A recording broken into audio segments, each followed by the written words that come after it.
Come on, get ready. We got a special one here today on the Columbus City League Sports Show. Joining me today in the Legacy Lounge. You may not know this gentleman here today, but by the time we get done, he's going to be one of your new favorite people. I have sitting here with me Mr. Shawn Harper, Independence High School graduate. We're going to get into some fun talking about all his wonderful trials and tribulations and what brings him here to share with us today. Shawn, please say hello to everybody out there that listens and tunes in to us. Hey, what's up, Central Ohio? My name's Shawn Harper. Played about 7 years professional football. We'll get into that in a couple seconds. But right now, sit back and relax. We're going to win. Let's have fun, and let's do it. Hey, you know what? So like, I'm glad you said we'll get into that, right? Because your journey is so much bigger than the time period in the NFL. Right. So we're gonna get to that, like you shared. But there's so much more prior to that.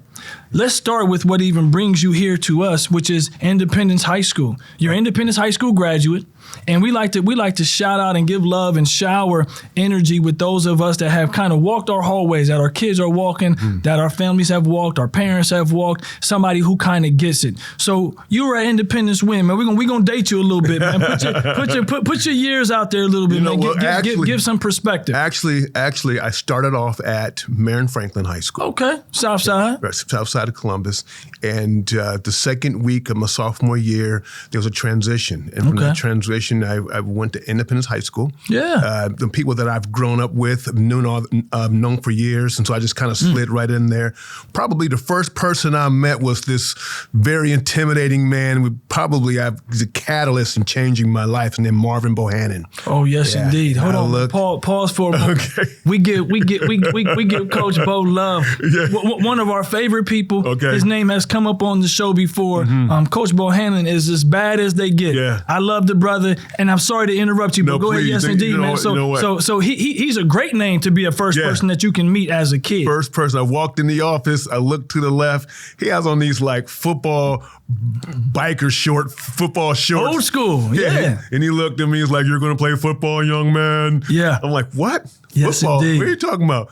You're going to play football. I see you this afternoon. Be there." Right. Walked out. That's it. Wow. And the rest is history. And just meeting an individual like that, that was unwavering. That's right. Basically, Coach Bohannon was, if I could say, the thermostat, not the thermometer. Yeah. You know, he kind of set the tempo. He didn't react to the tempo. Right. So you always knew where you stood. Certainly. Yeah. And then from there, he was so much. He was the sounding board. Yeah. He was accountability. He was correction. He was encouragement. And one of the catalysts that allowed me to basically to go through junior college, Indiana University, NFL, and to sit here right now. Yeah. You know what's special about that comment is that Coach Bohannon, Marv did so many years. We could bring in a panel of like 4 or 5 generations of guys, and there would be somebody in their late 20s and somebody maybe in their 30s, and like that's what his legacy is. And I say that as a special piece. I don't want to lose the energy of talking about Shawn Harper, but we could do an entire show on Coach Bohannon, right? I share this with people in the past. Like, you're fortunate when you meet one of those people in your life, right? When you get a chance to meet that person who's instrumental in a part of your journey and your path. Right. How lucky are you? Because some people never meet that person, right? Like some people go through an entire lifetime, and I talk to friends of mine and I say, like, can you look back? Who's that person that helped you? And they go, nothing. Like no one even pops in their mind. I say, oh man, how unfortunate is that? But that's the power of sports. See, sports often is that person that can be the voice. So did you play for Coach? Obviously, was Coach Bohannon your coach all your years there? Yeah. Okay. He was the head coach, and I'm going to get to that in a second. Yeah. Because I don't want to miss this moment, right? Okay. Sometimes life is about moments. Okay. And to have somebody that can see the king in the kid, that can see the potential, Yeah. and have the authority to call the potential out of an individual.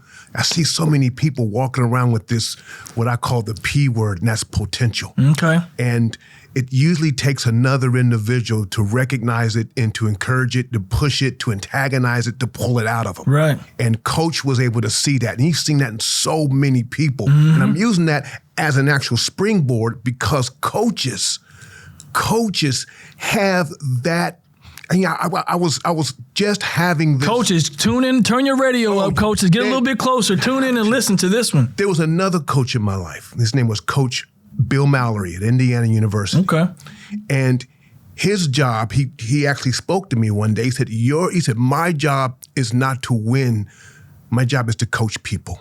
Yeah. Is to take them to the next level, to push them to the next level. Yeah. And to have that type of an environment where the coach can see what's in you, to antagonize you, to push you, to pressure you, to bring greatness out of you, reaps dividends 20, 30, 40, 50 years later. This is a generational battle. That's right. And oftentimes our coaches were up against so much, but you can't forget the bottom line. You can't forget those conversations. You can't forget those moments.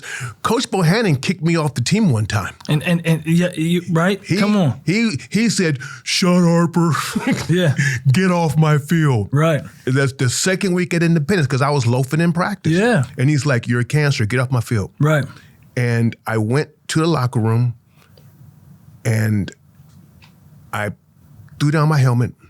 I turned around, I came back, I walked out, and I followed him from drill to drill. And he turned around, he said, what do you want? I said, Coach, you will not make me quit. There you go. And, yes, indeed. And this look came over his face. Yeah. And he started looking away like this. Yeah. He's like, Harper, get in line. Yeah. That's what he was waiting for. I know he didn't want to kick me off the team, but he was waiting for that moment. He was waiting for some of that greatness to come out. He said, now I can work with you. Yeah. You know, let me share this because I share this with our coaches all the time. And even in your reference and reverence of how you speak, right, about Coach Bohannon, and we'll get to your Indiana stuff. I share this with coaches, though. If you do it the right way, you become coach for life. If I was to bring Coach Bohannon in here right now, you'd address him as coach. Stood up. You straighten up in your seat a little bit, right? Exactly. And so, and I share this as one of my own experiences, man. You know, I was a guy, I graduated Columbus Walnut Ridge, and then I was teaching at Walnut Ridge 4 years later, right out of college. I was a teacher there. So here I am. I'm 20-something years old. Wow. I'm running around here teaching. My old high school basketball coach also worked there. And I remember he said to me one day, he said, hey, you know, if you want, man, you know, you're on staff now, you can call me by my first name. He said that to me. I said, I can't even get the words out of my mouth. Can't. There's a level of respect when you're coach, right? And to this day, he's stored in my phone as coach. I call him coach when I talk to him. And every time I talk to him, I say coach, right? You're coach forever. You get to wear that title for a lifetime, and there's not many titles that get a lifetime award to them, right? And coaching is one of them. So Marv Bohannon, Coach Bohannon, changes your life. He gets you out there. Just give us, because we got so much to get to, give me one good City League football memory for you playing Independence High School. What's something that jumps out at you? Where were we playing? I think we were playing, and I don't want to get this school wrong because I don't want you to have emails and things like that. No, it wasn't us. I think it was Weststone or West or whatever. Okay, well, we'll take both of them. It's Weststone and West. Okay, and he was like, you guys win this game, and we're going to have a pizza party at my house. Come on, okay. And we won. It was me, Andre, Sean Martin, Derek Russell. Yeah. We beat them. We go to the house. Mrs. Bohannon's there, and we have a slumber party.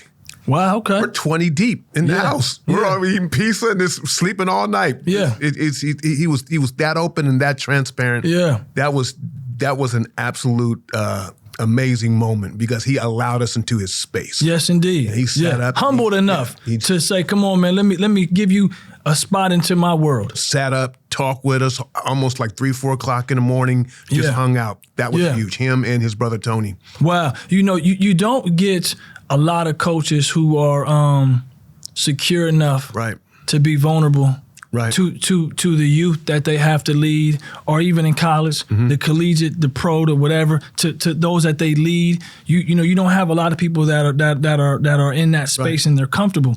So you have this amazing opportunity. You play for one of the legends for us in Columbus City, Coach Bohannon.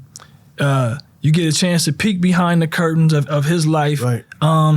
But share with everybody, man, like let's get our listeners an opportunity to get to know you a little bit. You grew up, man, and you're one of 5 kids. So like, what does football do for you in relation to also being, a kid in a home with multiple siblings and just trying to find your way? You know what?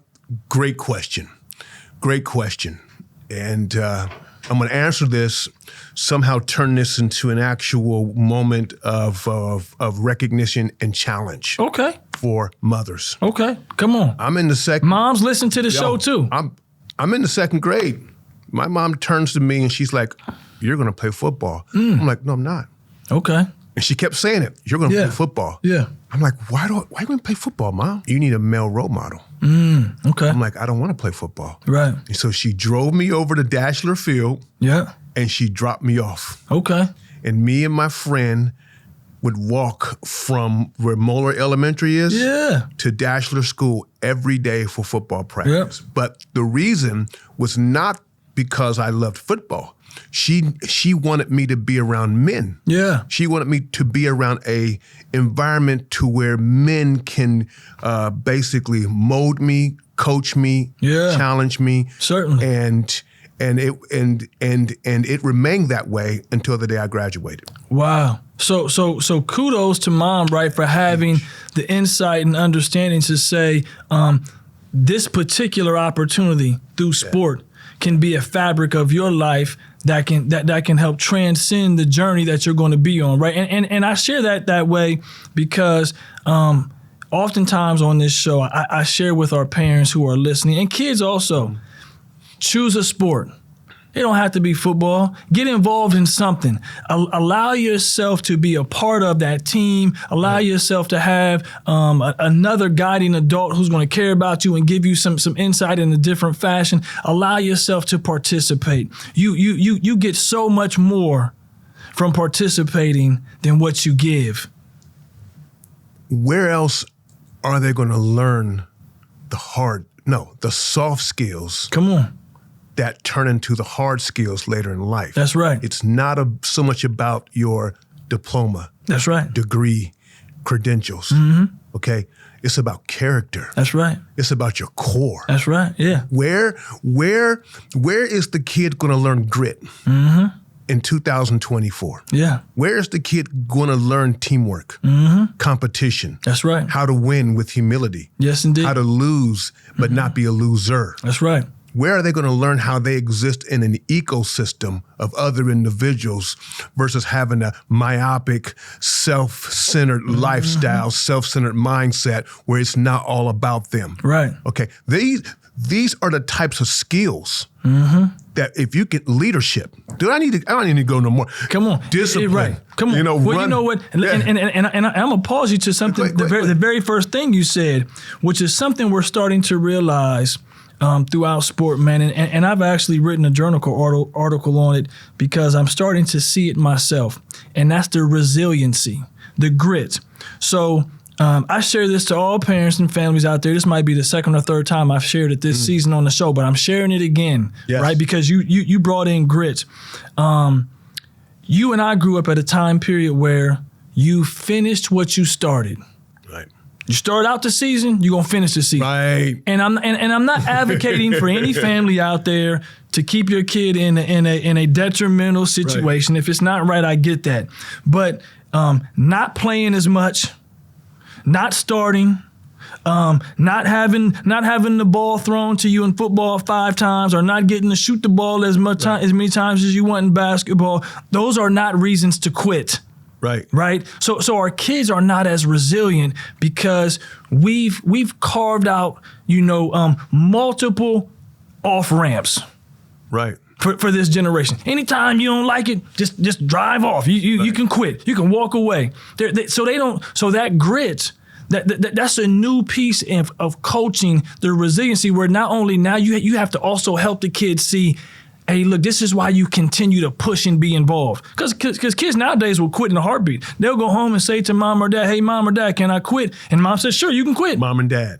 So I'm going to jump out there. Come on. Right? Yeah. I put a lot of that responsibility on mom and dad. Yes, indeed. I put a lot of that. And, it makes my heart boil, my blood boil when I hear stories at the games where the parents are getting into it, disrespecting coaches, fighting, jumping around, acting like they're 15, 16, 17 years old, excusing their kids' behavior, throwing a temper tantrum, and you're letting that happen. Yes, indeed. You are allowing this student to disrespect a coach. That's right. And you are fostering that type of attitude, mindset, and what's going to happen 10, 15 years from now? That's right. When life smacks them. And I'm going to tell you something about life. Life don't take shorts. Come on, yes, indeed. That's right. Life smacks you. Yeah.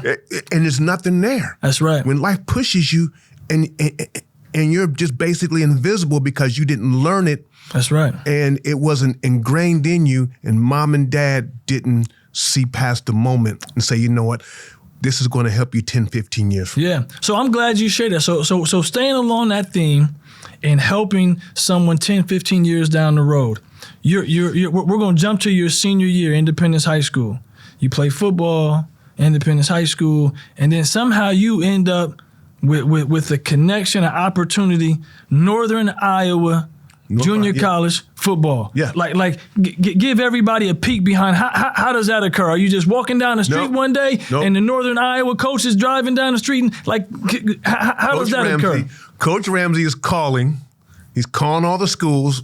Do you know any athletes that has potential? Is Coach Ramsey at Northern Iowa? He's up in Iowa, Mason City, on the phone. Mason City, Iowa. Mason City, like 26,000 blonde hair, blue eyes. Everyone's last name is Schneider. Don't edit that out. Okay. Yes, indeed. Yes, indeed. I'm in the cornfields, and Coach Bohannon said, "I know a guy who has potential. I know a guy who has potential."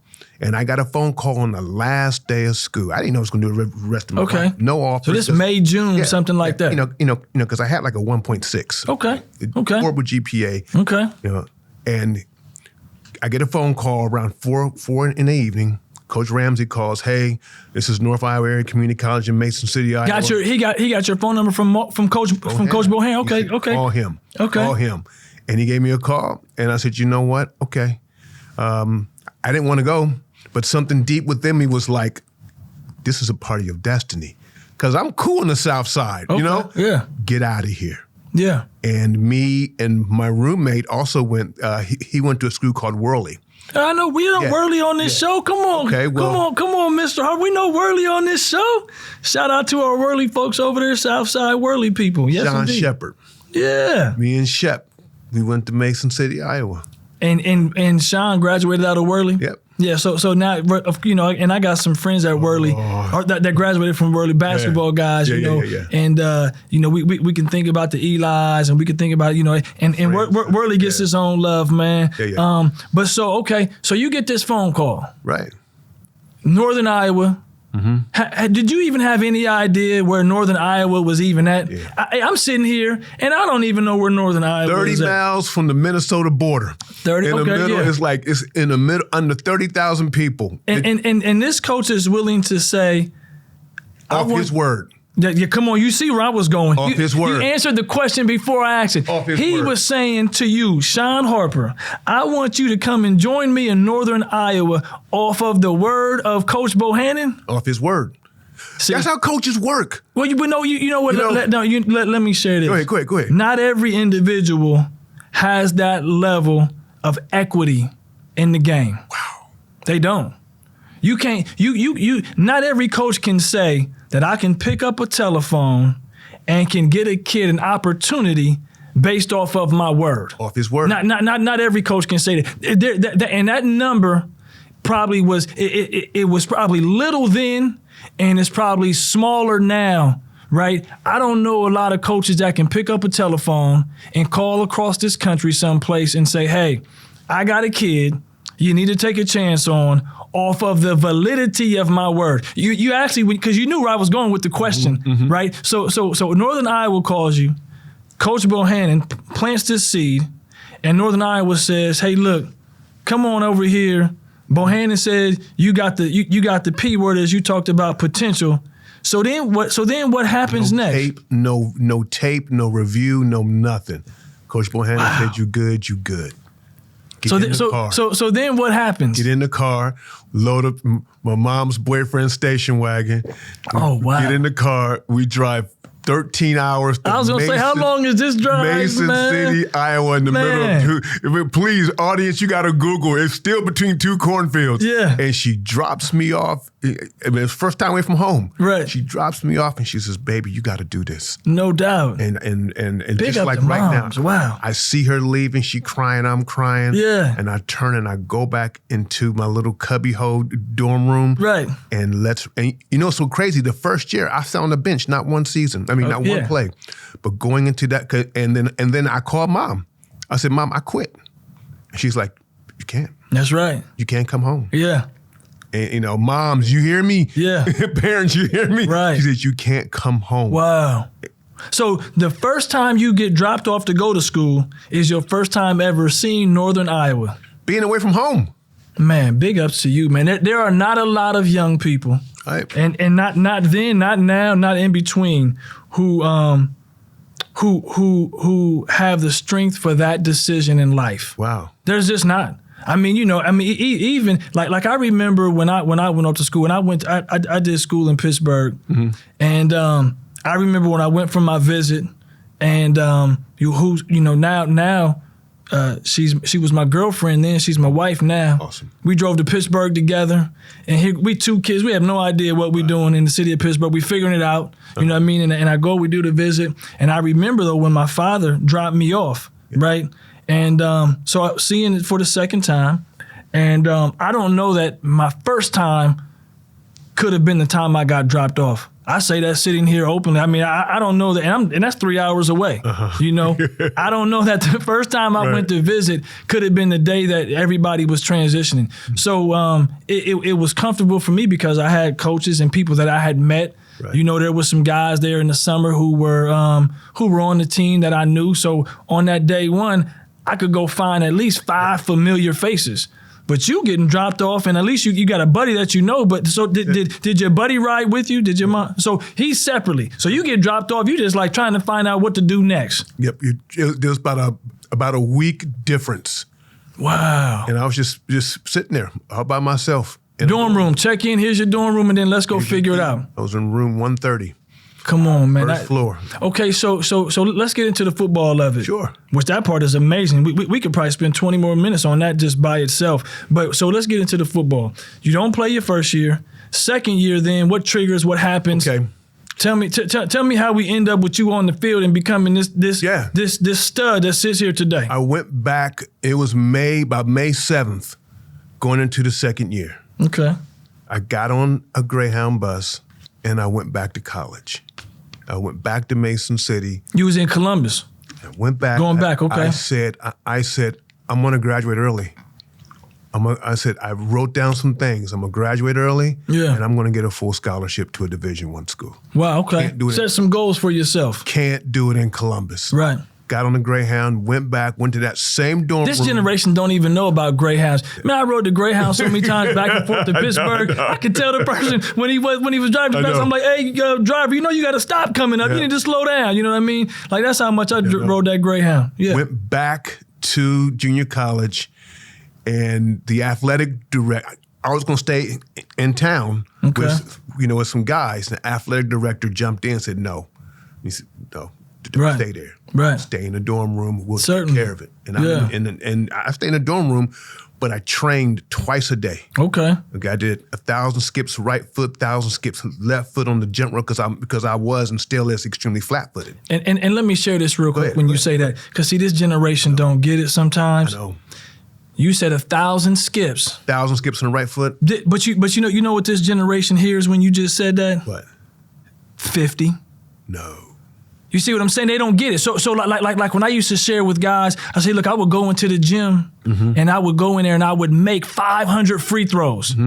And then I remember they would say to me, you made 500. I kept shooting until I made 500 that day. I made 500 that day, and I made 500 the next day. Right. Like I didn't shoot 10 of them. I made 500 for hours. I sat in there shot after shot. So I might have had to take 700 shots to get to 500 makes that day. Right. But so I'm just sharing with you. When you say 1,000 skips, these kids hear 50 skips. No. They don't realize that you're talking about hours of work. Right. Right. One of the things that I learned about champions and winners.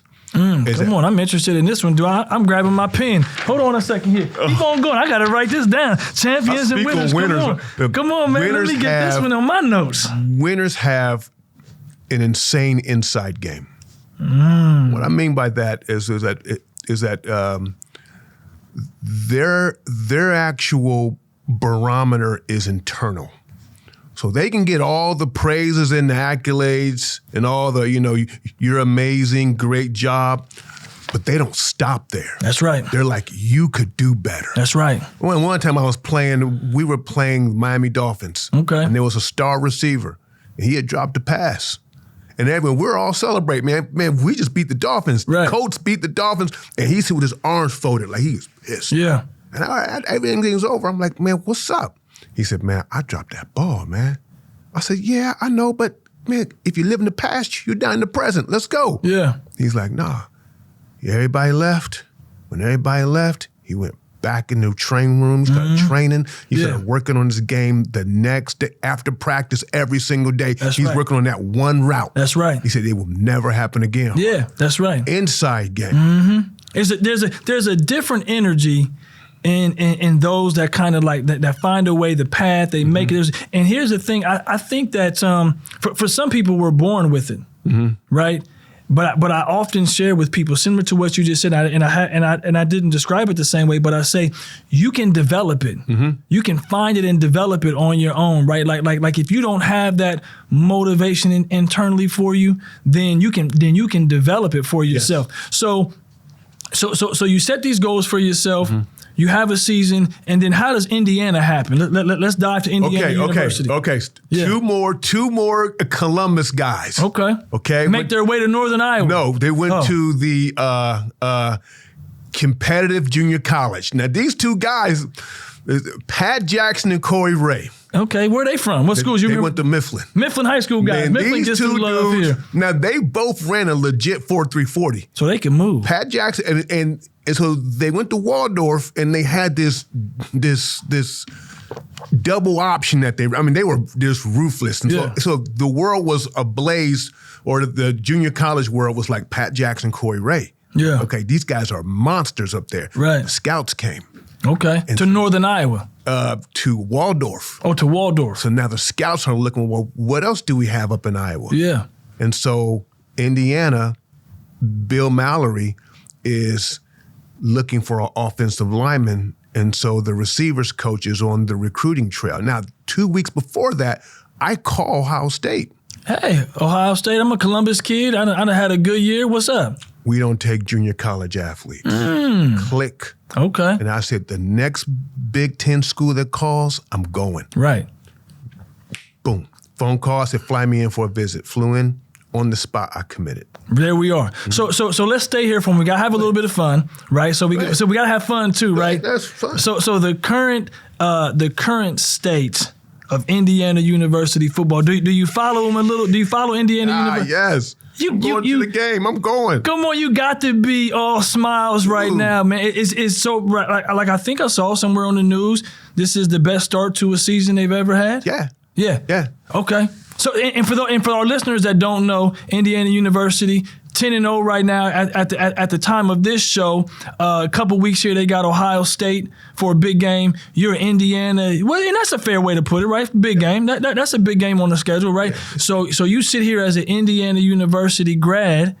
What is that? What is knowing where they're at right now? What does that do for you? You did a little shoulder shake and everything. I'm like, what's up? I'm like, put the shoulder pads on. Right? Yeah. Wow. Yeah. Yeah. So even 20 years removed, you still got that. You still got it in your heart there. Because it's who I am. Yeah. It's not what I do. It's who I am. Okay. You know, sports is just a great manifestation of who I am. Okay. Okay. Certainly. What I see with this team is he has the potential to change the entire conference. And what I mean by that is that he is not a competitor. Not audience, don't get me wrong. Just roll with me. Yeah. He's not a competitor. He's a killer. On that field, he is going for the kill shot every play. Yeah. The Big Ten is a respectable conference, Certainly it is. honor, tradition, history, all of that. If we see that, that we got you beat by 3 touchdowns, we'll slow down and shake your hand and help you. No, not this guy. Right. He actually reminds me of Jimmy Johnson in the Miami Hurricanes. He is going for that shot every play. And if it's 80-0, then it's just 80-0. Yeah. It is what it is. Yeah. Reminds me, who was the guy at Florida State, head coach, when Florida State had all the success? Not Bobby. No, Florida State. When Deion and all them was down there playing, not Deion, but when Florida State, who was their head coach? I don't remember that. Oh man, I'm drawing a blank on that. That's gonna drive me crazy. It'll bounce back in, but similar to what you said. Bobby Bowden. Yeah. I'm sorry. Bobby Bowden. Yeah. I remember one time he was in an interview and he was sharing. He said, "You don't earn playing time at Florida State because of the score of the game." Mm-hmm.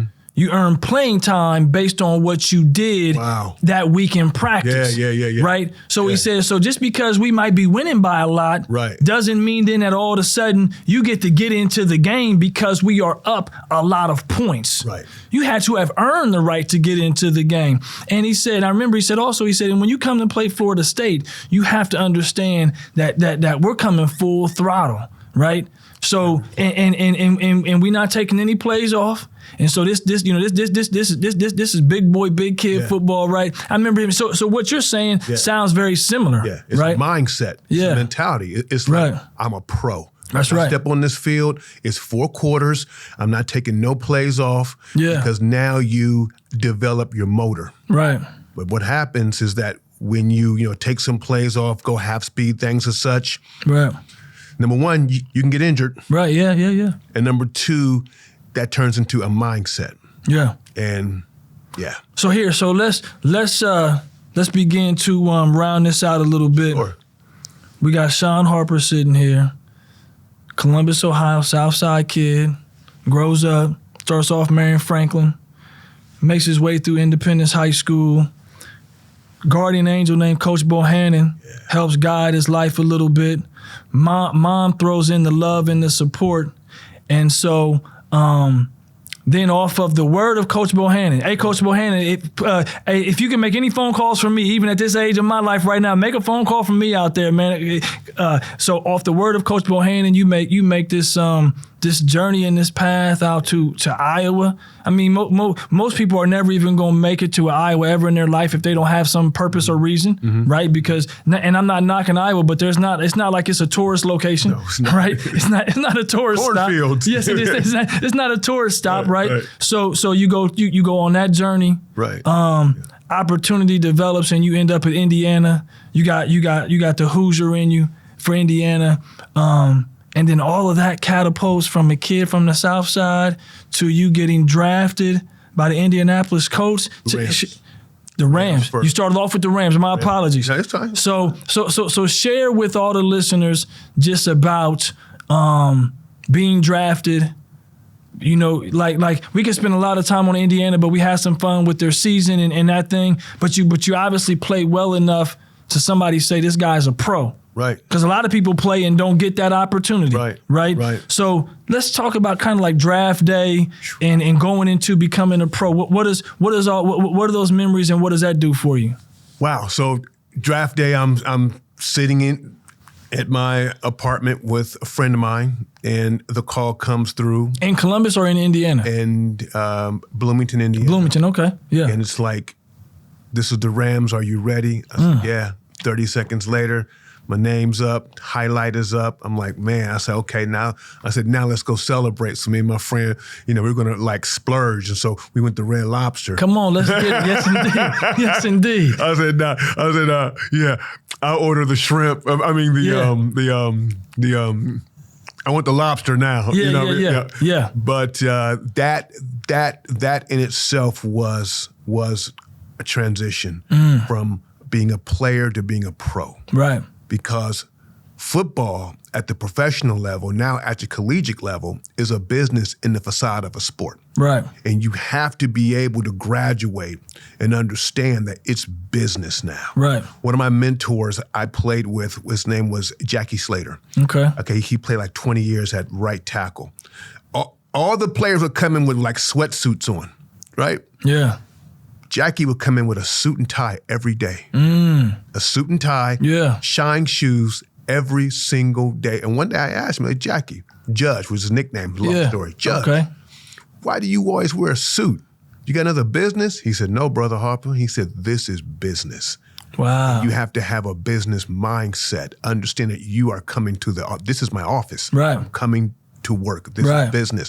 And everything that he did, he conducted himself as a professional because he realized that in the players that make it for all, years and years and years on are the ones that realize after year 1, 2, or 3, like, hey, this is a business. And when they make that switch, then they can groove with it. Yeah.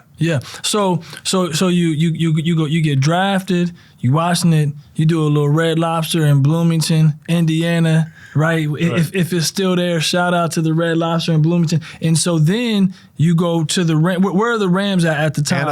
Anaheim. They're based out of Anaheim. So at that time they're a California team, right? Because they bounced around a little bit. And then how long were you there? And then give us some more NFL. Rams. You know what I mean? Give us some more NFL stuff. Rams 92, 93. Okay. I got injured. That kind of messed up my trajectory right there. Yeah. Broke the 5th metatarsal, Jones bone fracture. Okay. Kind of ended a lot of that. I was let go 93, 94. I was about half season with the Houston Oilers. Okay. And then from there, I went to NFL Europe. Okay. I was with the NFL Europe 95. Okay. And then the second part of 95 and then the 96, I'm with the Indianapolis Colts. Nice. And then from there, I went back to NFL Europe, and then I retired officially after year 2000. I was with Amsterdam again, and then I just retired. Yeah.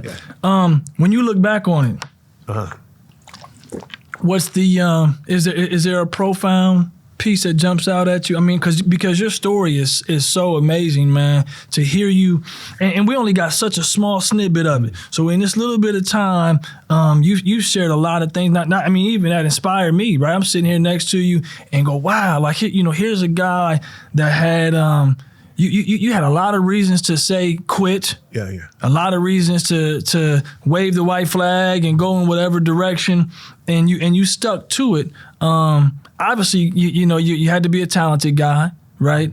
So when you look back on it, man, does something jump off the page at you to say that moment was kind of special, or that moment was the turning point? Is there something profound that you, when you look back on it?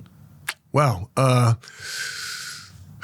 Looking back, the actual catalyst or to actually change the actual trajectory, to say this is what I'm going to do, I think the actual drive to not to get really personal, really intimate here, but I was fighting against the negative words.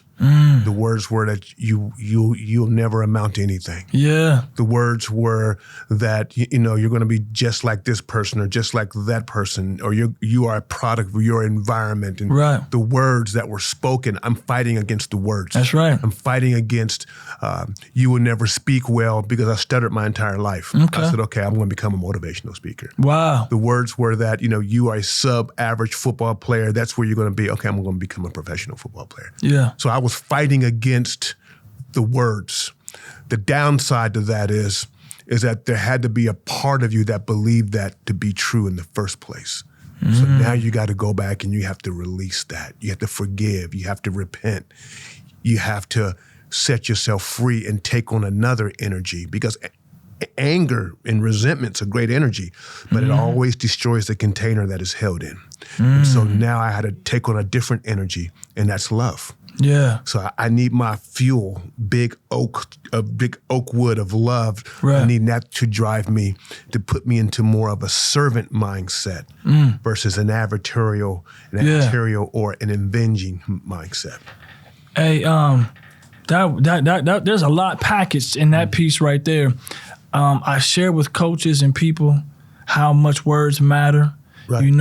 And I'll say this as part of it. I don't know that anybody who's been on a road trip, right? A 4 or 5 hour road trip is significant. A 10-hour road trip is special. Yeah, a 13-hour road trip, right? Yeah. Going to a destination where you kind of like, hey, look, we just getting there. This is before you could whip out your cell phone. This is trip ticks or whatever you could get from AAA. This is, you know what I mean? This is just trying to figure it out as you're driving across country. In my mind, I said that, like when you shared that just now, I said that had to be special. That's a special journey. Sitting in a car, traveling 13 hours across, the country and saying, okay, this is where we're gonna end up at. Yeah. And then having all the thoughts that come along with that. When we arrive there, I'm getting out the car and they leaving. But when you shared just now words, right? Mm-hmm. I press upon our coaches the power of their words, press upon our teachers when I'm talking to them, and even for myself, man. Like when you said it, it hit home for me again. I got to even do better. Just you know what I mean? Like I've learned so much from you here today in just this small window of time. We meeting for the first time, and so let me as we package that's let me ask kind of one fun question, which has come up. Right. There's some other Harpers from Independence High School. Are you related to this other group of Harpers that people talk about all the time? Who told you about this? Well, because I mean, it comes up. I do my homework. I'm not gonna come in here without doing my homework, and I already kind of know the answer. But I gotta answer for all the people, man. I gotta tell you this story. Yeah. So Roger Harper. Yes, indeed, Roger Harper. Roger. Okay. Yeah. We grew up together. Okay. So I grew up on Pinnell. Okay. You grew up on Holborn. Yeah. One street over. So you always play, right? Yeah. So watch this. I think I was around 4 or 5 years old. Oh, wow. Okay. I'm playing with Roger. We're outside, and I push him down. Okay. And it's funny, I can still see this. I push him down, and he scarred his hand. Scarred it. Okay. Right? I'm like, man, I'm going to get in trouble. Blah, blah, blah, this. You playing too rough. Right. Yeah, I don't know. Yeah. Okay, so when we just let it go. Right. So it's Indiana versus Ohio State. Okay. In the shoe. Yeah. I'm blocking big dude, Spellman. Me and Spellman going to Right. So one particular play, I got like 4 or 5 yards on the play, and I'm sitting there by the, there, and out of nowhere, the play's over. Like 4 seconds later, the play is over. Right. Wham! Roger comes and hits me. He clocks me, knocks me down. Yeah. And I look up, and I look at the ref. I look at Rob, I'm like, man, what's up? Yeah. He said, remember that right there? Yeah, that's for that happened on his wow, that's beautiful, he said, man. Yeah, I got you back now, baby. Yeah. I said, ref. He said, play ball. Play ball. Come on, who you telling? That's beautiful, I said, okay. Yeah. Okay. Yeah. So and obviously, that group of the Harpers and yourself. And so then when people connect your name and they hear, right, because I said, well, I'm gonna ask it so the listeners get a chance to know you a little, and that even in itself is cool. Where Roger Harper and Roger's an Independence guy and yourself, and then you guys get that opportunity. That moment right there. Yeah. It's special. Yeah. For two kids grew up in the same neighborhood, and then to see where we're at all these years later, right? So you talking about a 4 or 5 year old story, and then here you all are 15, 17 years later as young men at your respective universities, and you get to have a fun moment like that. We all grew up, me, Roger, another guy named Timothy Hill. Yeah. He went on and he played. We all played football almost every day. Right. I mean, and sometimes we play in the street. That's right. Tackle. Tackle football. I try to explain that. Tackle football. That's what we did when we were kids. We played tackle football and football. I can remember. So I'm probably as being a little bit younger than you. I remember kind of the summer when we started playing sideline pop. And I said, why are we playing sideline pop? We was just out here tackling each other on the concrete on the street last summer and spring. And so I can't remember how it came from. I mean, it was one of those things that kind of, and then finally, like these kids, they won't even run out. They won't even run on the street. We played tackle football on the street when we were kids. Tackle football on the street. Tackle football on the street. Straight take you out. Parents, don't get me in trouble. I'm not advocating for your kids to go play tackle football on the street. We've been in the huddle like, you do this here and you right That's here. right. You That's take exactly this right. rock and put it right by the sign. You make the left turn right That's here, right. right? That's cool. right. Yeah. Break, come up. That's exactly what it was. 1001, 1002. Come on. He coming for you. Yeah, that's right, man. Throw the ball, a Nerf or whatever we have. Certainly, man. Beautiful time with you here today. Oh man, it's awesome. I'm so you know what I mean, our guests. I told you, guests, listeners, when you tune into this show, I told you we were going to have a fun one. I shared with you that Shawn Harper was going to become one of your new favorite people. You became one of my new favorite people. And we're fortunate that, one, you're willing to share your story. Right. But we're also fortunate that individuals like yourself, that you went on to live the journey and the life that you did, to make it so special to come here and share it with all of us. Right. I don't have anything else. We got to wrap the show up here. I'm going to do the outro in a moment, but I always like to leave guests. Anything you want to share? Come on, man. Share whatever I didn't bring to the table. Share whatever you want to share. Coaches, listen to me, okay? Parents and coaches, you got to understand. Okay. The game doesn't change, just the playing field. Life is a game, and you have to teach your players how to play the game and win. Every word you say should be applicable to a life lesson. If you don't know it's a game, you'll be played by the game. Wow. Okay. Teach your players life lessons that 10, 15, 20 years from now, the W matters, but their livelihood and development should matter more. And sometimes you're going to have to make the hard decision. Make it. Stand by the principles. Stand by who you are. Don't coach to be liked. Coach to be respected. Respect. Come on. There you go. Respect. You're not their friend. You're their coach. Respect and carry your position with honor. I love that right there. We're gonna stop right there on that one. Respect and honor. You can't get better than that. That's it. Let me get us out of here, man. They gave us a signal. We got to wrap up. Much respect to you. Okay. Appreciate you being guest on the show here today, joining us in the Legacy Lounge. Guess that's all we have for today. Everybody, catch future episodes of the show, Radio WCBE 90.5 FM. Catch us on whatever you use as your platform for your favorite podcast, Apple, Spotify, all of my young people out there and everybody that's got an IG account, follow us on Instagram at City League Sports 614. This was Shawn Harper. I'm your host, Dr. Vince Clarino, City League Sports.